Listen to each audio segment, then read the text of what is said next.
ওম নমঃ শিবায়।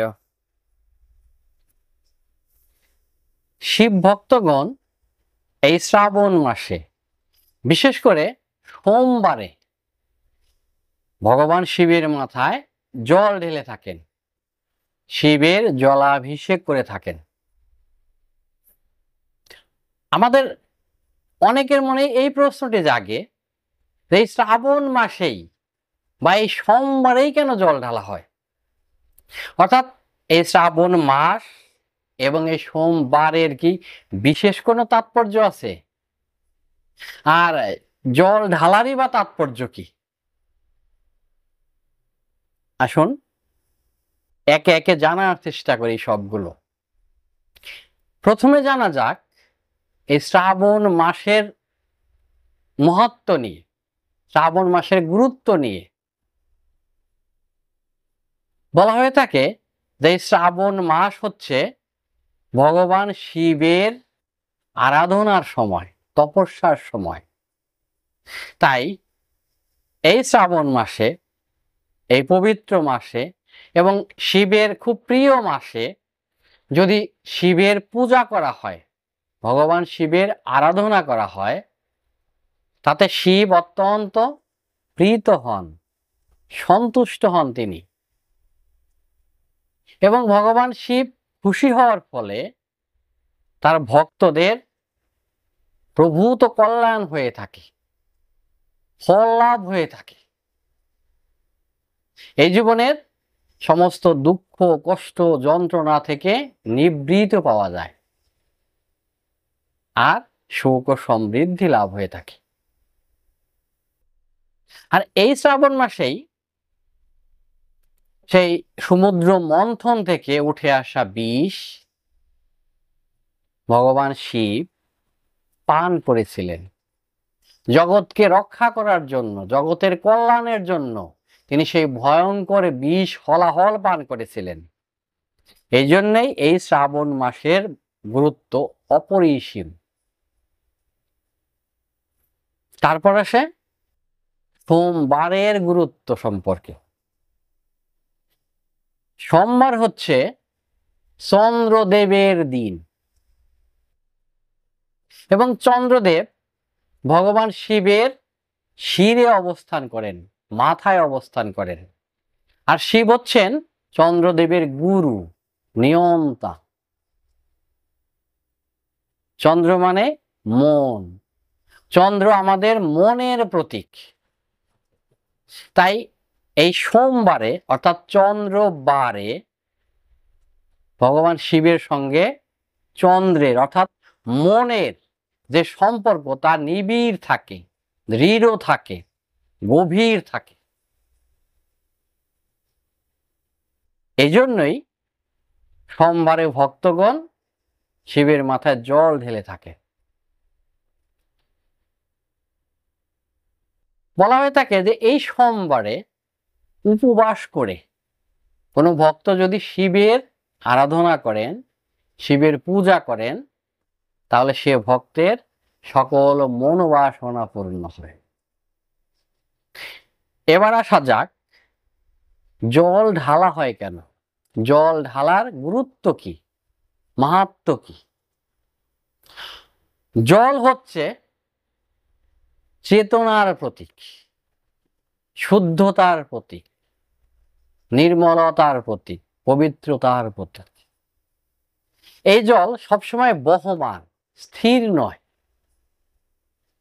জল সমস্ত কিছুকে ধারণ করেন, কিন্তু তারপরেও বর্ণহীন, রংহীন, অর্থাৎ অহংকার শূন্য, পবিত্র। তাই তো শিবের মাথায় জল ঢালার অর্থ আমাদের নিজেদের মধ্যে যে উগ্র ক্রোধ, অহংকার, হিংসা, নিন্দা, কামনা, বাসনা, এগুলিকে শীতল করা, শিথিল করা, নিয়ন্ত্রণ করা এবং ঈশ্বরে অর্পণ করা। এ জল যেন যে ভক্তের হৃদয়ের পবিত্রতা, শুদ্ধতা, যা ভগবান শিবকে উৎসর্গ করা হয়, অর্পণ করা হয়। পুরাণ মতে দেবতা এবং দৈত্যদের সেই সমুদ্র মন্থনের ফলে উঠে আসা হলাহল বিষ জগতের কল্যাণের জন্য, এই সৃষ্টিকে রক্ষা করার জন্য দেবাদিদেব মহাদেব পান করেছিলেন, ধারণ করেছিলেন। তার ফলে কি হলো? শিবের শরীর, শিবের দেহ অত্যন্ত উত্তপ্ত হতে থাকলো, তার তাপ বৃদ্ধি পেতে থাকলো এবং ভগবান শিবের অস্বস্তি বোধ হতে থাকলো। সেটা লক্ষ্য করে সমস্ত দেবগণ শিবের মাথায় জল ঢালতে লাগলেন দেবাদিদেবের সন্তুষ্টির জন্য, দেহকে শীতল করার জন্য, তার খুশির জন্য, তার প্রশান্তির জন্য। সেই থেকেই ভক্তগণ ভগবান শিবের প্রশান্তির জন্য, খুশির জন্য, তার দেহকে শীতল করার জন্য জল ঢেলে থাকেন। জল ঢালার উৎপত্তি হয়তো এখান থেকেই। শিবলিঙ্গ শুধুমাত্র একটা পাথরের মূর্তি নয়, এটি নির্গুণ ব্রহ্মের প্রতীক, সৃষ্টির উৎস।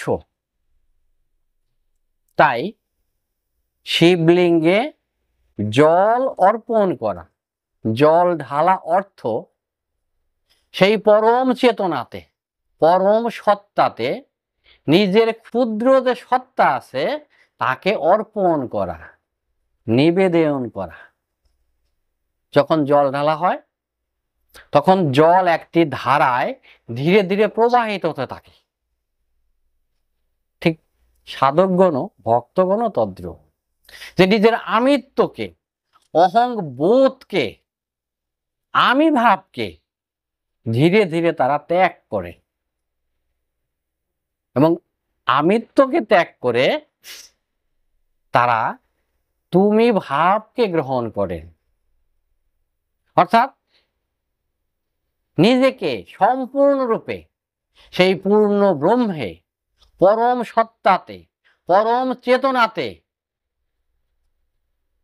আত্মনিয়োগ করেন, আত্মসমর্পণ করেন, আত্মনিবেদন করেন।